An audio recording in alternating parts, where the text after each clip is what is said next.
What is going on, Hawks Nation? Welcome back to episode 3 of HawksFanTV podcast, brought to you by Alex and Mac. Super excited to bring you another edition of this episode because now we are officially underway in the new NBA season. Hopefully, you guys are all staying happy and healthy out there. And yeah, we're excited to talk about these first 3 games of the season. Mac, how you feeling, my man? Alex, my man, I am feeling great. Basketball aside, this is just a wonderful time of the year for us sports fans. We got playoff baseball, which this time last year, Braves were going on that run. So, college football is heating up. You got some rivalry games coming around the corner. NFL is heating up too. Anybody who's into hockey, hockey's back too, man. It's just a wonderful, wonderful time of year, man. It's a Wonderful great time of time. year. The weather's good. The outside smells better. The leaves are crunchy. And I'm big into holidays, Mac. I don't know about our listeners out there, but come Christmas time and all that, it's always a good time. So I'm looking forward to it. Oh yeah, man. I'm a big softie for holidays. So if you aren't, Absolutely. you're lying to yourself if you say you aren't. So, cool, man. This last week of Hawks games, it was I for one was just happy Hawks basketball is back, man. As I said on last week's episode, I was hopeful that we would go 3-0, but I was more leaning towards probably 2-1, which is obviously exactly what happened. The two teams that we did beat are the two teams that we should have beat. A lot of people are going to say that we should have beat Charlotte too, and I agree with that. But Charlotte compared to Orlando and Houston was, a better team. Like if, you're into this kind of thing, I'm sure on 2K it's, the higher rated team out of the three of those. So, it's not a big deal. You've been basically tweeting it from the HFTV Twitter account as well. The mindset of basically just kind of relax, nobody panic. Like, hey man, I know 3-0 would have been perfect. We would have loved to beat Orlando and Houston by 20, 25 points, but I'll take 2-1. Our next two games are against the Pistons, who obviously are right there with Houston and Orlando, where yeah they're on the lower end of how lower end of teams in the league. So don't think we'll have much to worry about with that one. I think some stat lines that stood out to me for the first 3 games. Trey really kind of struggled from three for these first 3 games. I say it like that because it's not a huge deal. I don't think anybody should put too much thought into it or invest too much into it. But 1 of 9 from three against Houston, 4 of 11 against Orlando, and then 2 of 8 from Charlotte. So not super great from Trey from three to start. But I will say 2 of those 4 that he hit against Orlando were towards the end of the game. Essentially dang near won the game for us. So hey, if he's only going to hit 4 threes and 2 of them are basically the ones that won it for us, I'll take it, man. I'll take it. Yeah, but I'm not, we've seen this with Trey, right? This isn't his sophomore or even third year, right? This is his 5th year. We've seen Trey get off to these slow starts. Usually post All-Star break is really when he starts to turn it up that next level. And I know we got a little spoiled last year because he shot damn near almost 40% from three, which is, elite.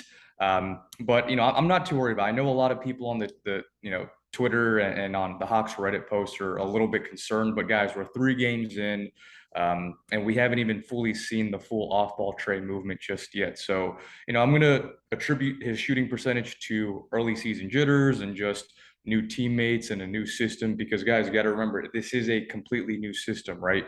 With DeJounte Murray being in, it's much less Trey Young pick and roll heavy, and it's more, actual movement and getting other players involved and other people touches. So, I'd say, by game like 12, 13, 14 is when we see the normal Trey 3-point percentage coming back. But yeah, I'm not too worried about the 3-point percentage or, the rest of our starters, because I know JC had a really off game against, the Hornets the other night, last night, and then DeAndre Everybody the did. game. But we'll get into that, the spacing and shooting in just a little bit. But yeah, I mean, hey, 2-1 after 3, we're tied for first, or we are in first in the in our division, and we're still technically a top 5 seed right now. So things could be a lot worse, Hawks fans. Just deep breaths. Woosah, we could be Toronto, we could be Philly, we could be Miami. They're all under 500, especially Philly. They're 0-3 to start the season, which is terrible. But hey, guys, we're 2-1. We have a winning record. Let's pump the brakes a little bit. Oh yeah, and no, man, I'm right there with you. I'm not panicking, and I don't want anybody to think but I was trying to feed the narrative of the, Trey is in a 3-point shooting slump or something right now. I totally agree with you that, it's what we've seen in the past, right? So I think it was kind of just more wishful thinking of me, like, hey, you don't have as much offensive responsibility with DeJounte now, and obviously with John and DeAndre just developing their games even more. So I was just hoping maybe he could play a little looser, a little freer, and that would cause those threes to find the bottom of the net a little bit more than they have so far. But I am right there with you, man, where I'm not worried about it. I know Trey Young, and I know his abilities, and I know he'll get that thing right. So nothing to fret about. Another couple stat lines that stood out to me. I think game one against Houston, the four out of five starters put up 20 plus points with DeAndre, John Collins, DeJounte, and Trey. John put up 24 points and no dunking. I don't know, man. I don't know if anybody had seen that stat yet. I saw a couple of people talk about it on Twitter, so maybe some of our listeners have seen that stat. But for those of you that haven't, 24 points and not a single dunk. So those people saying that all John Collins can do is dunk, I don't know, man. I hope you're eating some crow right now and it tastes good. So, yeah, man, game one was good. It's not as dominant as we would have liked. Like I said, I'm sure everybody would have liked to beat Houston by 20, 25 points, but a W is a W in the NBA. It was opening night. Both teams had some jitters. Jabari Smith looked like the second overall pick to me. I thought he looked pretty darn good. So I think the result was fine with me. Absolutely. I mean, with Houston, obviously first game, season opener, Orlando, same thing. Like, and Mac, what I hate is like, I don't know if people have just been spoiled because we made the playoffs the past 2 years or whatever it is, but like, I see people complaining on Twitter and social media. It's like, oh, we barely beat these bottom feeder teams, these lottery teams, and the Rockets and the Magic, this and that. And it's like, guys, we beat them both games by double digits. Like at the professional level, like winning by double digits is not whole like that common, right? Even if you just look at the scores from last night, from Tuesday on Sunday night, like some of these bottom feeder teams like the Magic and the Houston Rockets, like the Magic barely lost to who did they play? I was looking at it earlier, but they barely lost by like 4 points or 5 points the other night. While meanwhile we beat them by double digits. So it's like, guys, we're beating these teams by double digits. They're not like last second buzzer beaters. We're not winning by 2 points or squeaking out a last minute go ahead field goal. Like we're winning comfortably. Like sure, is it a little ugly at times? Like especially in the first half, absolutely. And that's going to come with just gelling and building up that chemistry. But when in crunch time late in the fourth quarter with 5 minutes left, you start to see that team, the more veteran, more talented team, just kind of pull away. And that's what we saw these last two games, or the first two games, excuse me. And it would have happened against Charlotte had we have not been in foul trouble and Trey pick up his third foul within the first quarter. That kind of threw everything off. But guys, like, it's okay. Like we did what we were supposed to do against the Rockets and Magic. Like this whole narrative about like, oh my God, we barely beat them. Guys, we won by 10 points in both games. Like calm down. We lost to these teams last year. So just pump the brakes, everyone. Pump the brakes. Right. And guys, here's an encouraging stat. Both teams we held under 25% from three, and that it was not from a lack of attempt by them. Houston shot 35 threes and Orlando 34 respectively. So I mean, we were playing great perimeter defense on them. I know, again, people are going to be like, those are bottom feeder teams. You're supposed to. Okay, we're supposed to, and that's exactly what we did. So I'm right there with you, man. Anybody that is panicking, seriously, pump the brakes, man. As Aaron Rodgers would say, RELAX, guys, relax. But I will say, not to be just the whole positive Peter right now. Like there were some concerning things, Mac. Right, like especially last night. Last night was ugly. Last night was ugly. I will admit, last night was ugly at times. I can agree with that. Like last night, we shot right under 23% from three, and that's just in today's league, man. It's I compared the 3-pointer to passing in the NFL. It's like you don't have to do it to win, But man, if you are a good 3-point shooting team, you are just your offense is going to be so much more explosive and prolific than teams that can't shoot the three ball well. So I think I got my notes right here in all caps. Bogey can't come back soon enough. It's not like Bogey is Reggie Miller or Ray Allen or something, but he is a perimeter shooter. That when we get him back, hopefully fully healthy too, he'll come back and add an element to our offense. Most likely as our sixth man, as most of us think that's what his role will be on the team, barring any other injury or somebody else stepping up to that role. And I mean, right now our bench has not been great. Like I'm gonna be honest, especially offensively. So that's something that I think has to improve.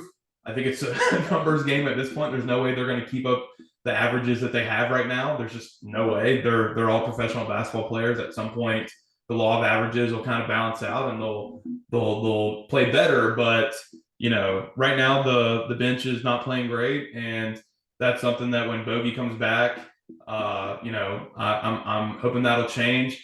I, for one, honestly thought that we would have seen AJ Griffin maybe at least once. But hey, that's how the Hawks roll, man. We don't really play the young guys that much, and that's okay with me. But I think the only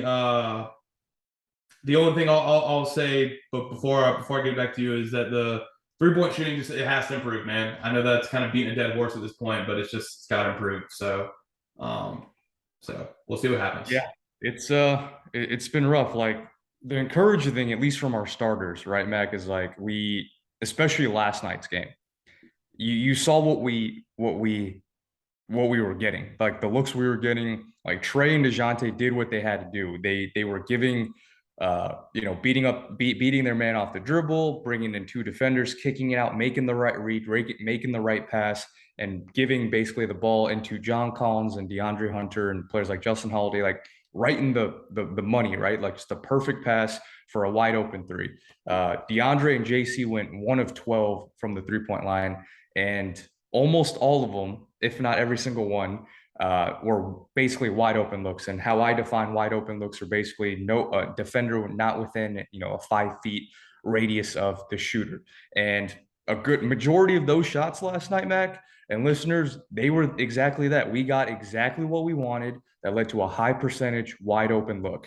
Unfortunately, Dre and JC just were way off last night, especially John. Like there's no reason, like no way in hell that John Collins should ever be shooting more than like 5 threes a game. And I know what people are going to say, but Alex, look at his career 3-point percentage. He's almost a 40% 3-point percentage. He's like a 39, 38 and a half career first 3-point. Like you have to provide some context, right? Like he's not a high volume 3-point shooter. For most of his career, he's probably averaged like 2.5, 3 threes a game up until maybe this season, I guess. But like he's never been a high volume shooter, and all of his shots have been, catch and shoot opportunities.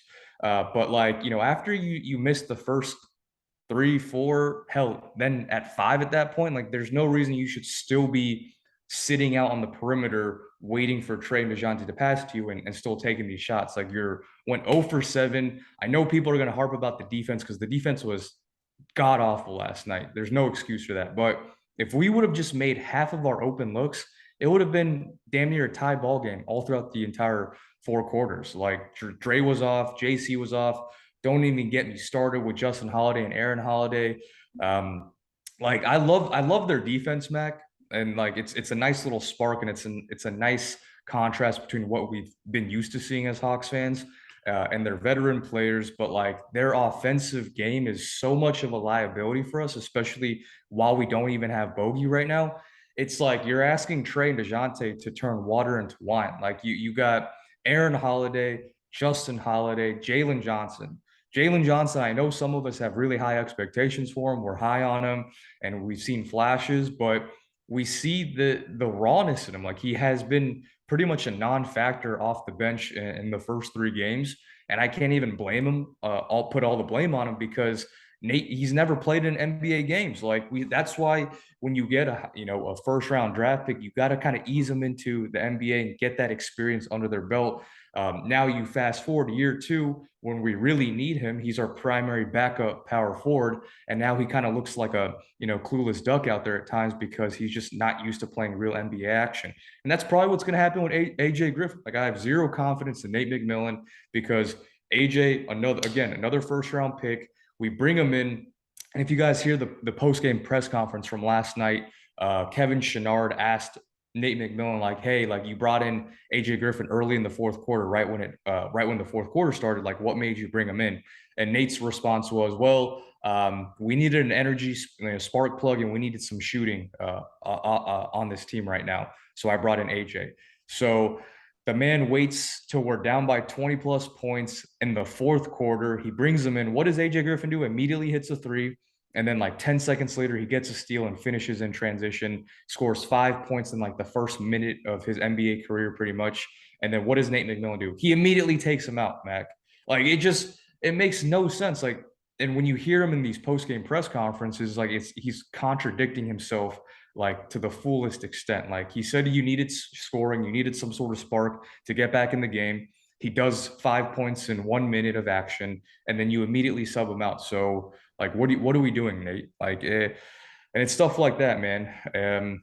That's why I don't know if like I can't say if a top 4 or 5 seed is doable. Like we have the talent to do it, but Nate really honestly might be the biggest hindrance. We'll see though. We'll see.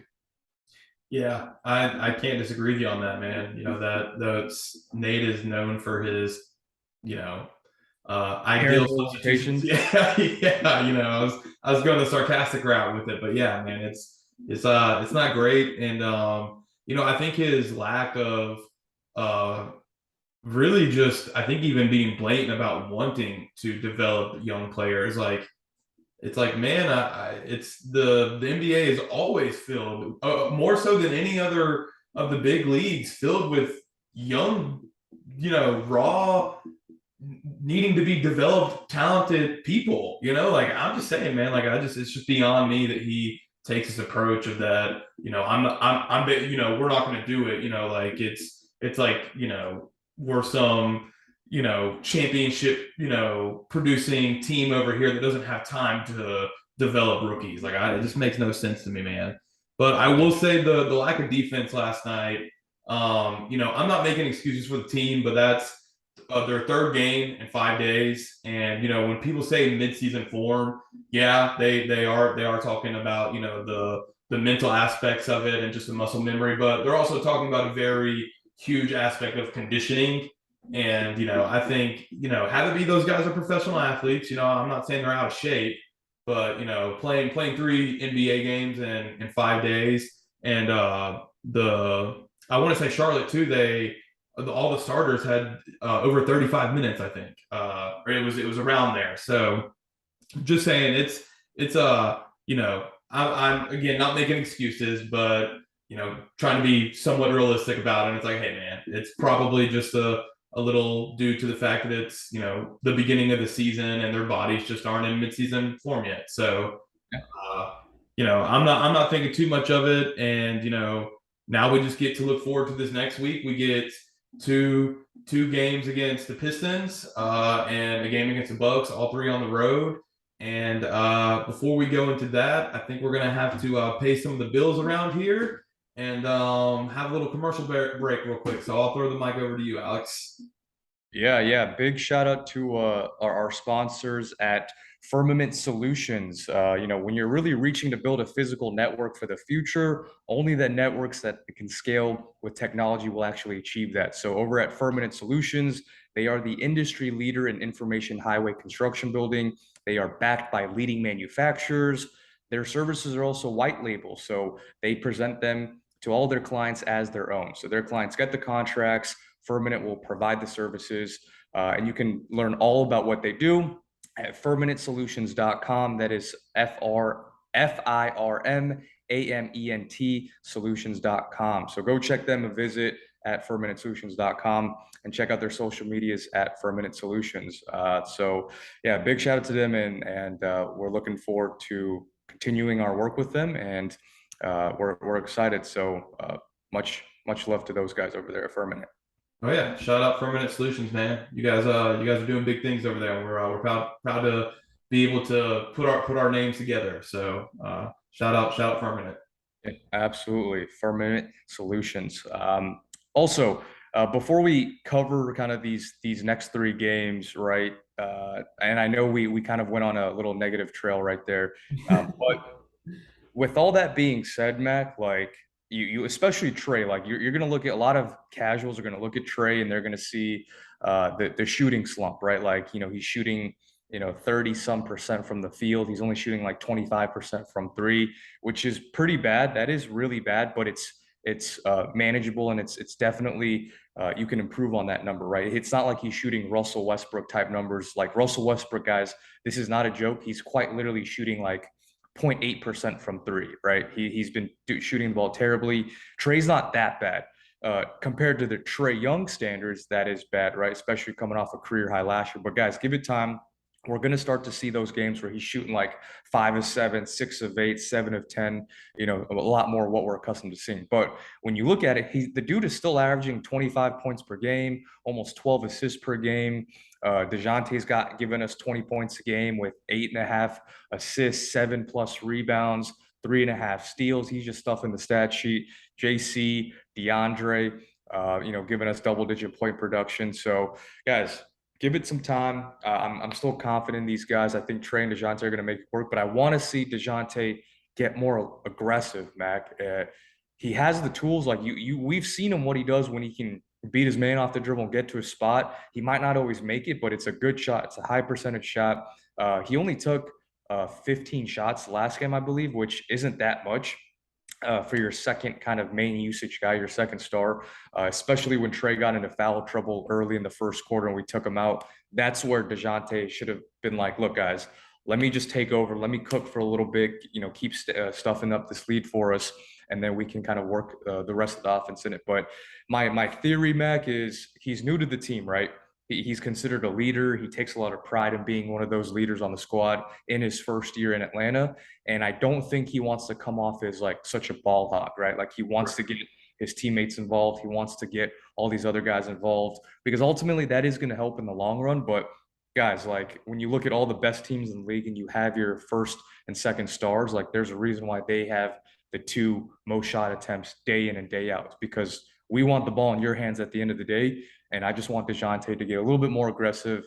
Like Trey and DeJounte both should be having, 18 plus, field goal attempts every single night. No question. Not 14 or 15 for DeJounte Murray. But anyways, I digress. We're still 2-1, first in the division. And we got, like you said, Mac, we got the Pistons twice on Wednesday and Friday, and then the Bucks on Saturday on a back-to-back. And then those are only 3 games for the week. So let's dive into that, Mac. Oh yeah, and no, real quick too. I just want to it bears repeating. Definitely not trying to push any sort of anti-Trey agenda here. I think real quick, I'll just chalk it up as Trey's learning how to play in a new offense, and the new offense is because there's a new cook in the kitchen. That cook is a very good cook, and they're going to add new things to the menu here and make our restaurant that much better. To continue that analogy, but there's another cook in the kitchen, and Trey's just gotta learn how to play a little differently, a little more off the ball at times, and that's fine. I think it very well could be one of those situations that when Trey scores 30 plus points, maybe 35 plus points, we have a losing record as opposed to when he doesn't. And what I mean by that is game one, Trey only, I'm not going to say only, but put up 23 points, and the rest of the starters basically put up 20 points with him. So I think it's just one of those situations where he shouldn't, like in my mind, in an ideal world for the Hawks, Trey doesn't have to take on as big of a role offensively because everyone else is playing up to their ability. So Yep. so yeah, just want our listeners to know I'm definitely not pushing any anti-trade agenda here. But yeah, so we'll go into the other 3 games.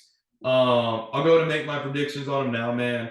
I'm gonna say it. I'm gonna say we're gonna go 2-1 again, but this time next week we'll be 4-2, which is a perfectly fine record. I want us to win all 3. We easily could, but I just think playing the Pistons twice, both on the road, we'll just end up probably dropping one to them. But with that being said, the weird caveat with the Hawks, if we're anything like we were last year, I'm not saying we'll blow the Bucks out of the water, but we'll beat them. You know what I mean? We'll beat them pretty squarely too. So yeah, so I think 2-1. I think 3-0, just like this last week, is very obtainable. Obviously, 3-1, we're sitting at 5-1, most likely, a top three seed, 6 games into the season, which I understand it's a long season. That doesn't mean much, but it's not anything to be disappointed about, certainly. So I don't know, man. It's I think this next week again, maybe if it was a home and away game with the Pistons, maybe I could feel a little more confident about us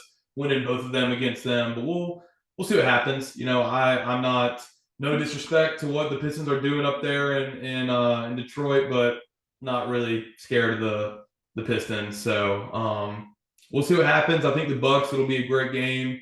I'll say this. I think the Abu Dhabi games weren't your average preseason games. So I do think both teams, not just the Hawks, have gotten a pretty good look at each other already and should already, kind of know what to do defensively when it comes to, the schemes and whatnot. So we'll see what happens with that one. Like I said, I'm going to go ahead and call it 2-1, but 3-1 is definitely obtainable. I mean 3-0, excuse me.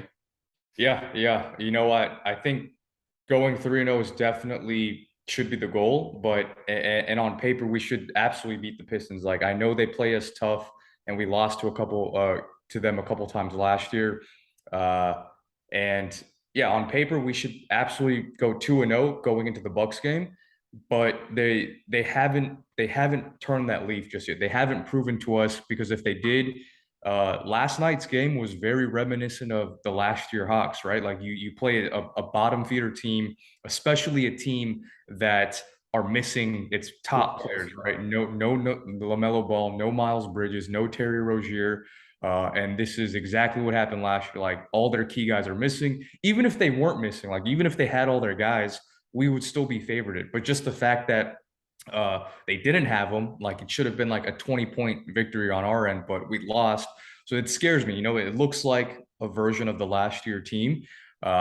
So I'm not yet to say like, oh yeah, we're gonna go 2-0 against Pistons, because we could very well regress again and look just like we did last night, one of these two games. I don't think we lose both games. There's just no way. But I do think we're probably going to split with the Pistons some way, somehow. But if they can come out and take care of business these next two games against the Pistons back to back, because as you know, it's very hard to beat a team consecutively, right? The same team, especially on the road. But when I'm looking at their team, I saw a Pistons game earlier this year.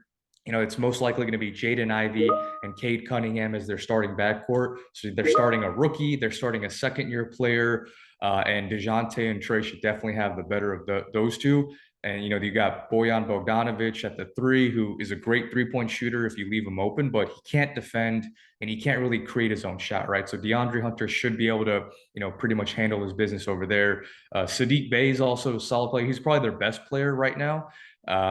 And we'll see what Sadiq Bey does. But like, yeah, on paper, I think we should absolutely crush these guys. But would not be surprised. So my prediction is going to be 1-1 going to the Bucks game, and depending on how we look, we could even go 1-2. I don't want to be too pessimistic, but I don't know. The Bucks are good, Mac, and even though they're missing Chris Middleton, they still got Giannis, and that's really it. But like even their complimentary guys like Brook Lopez, the Drew Holidays, and Brook Lopez, like we do terribly with length.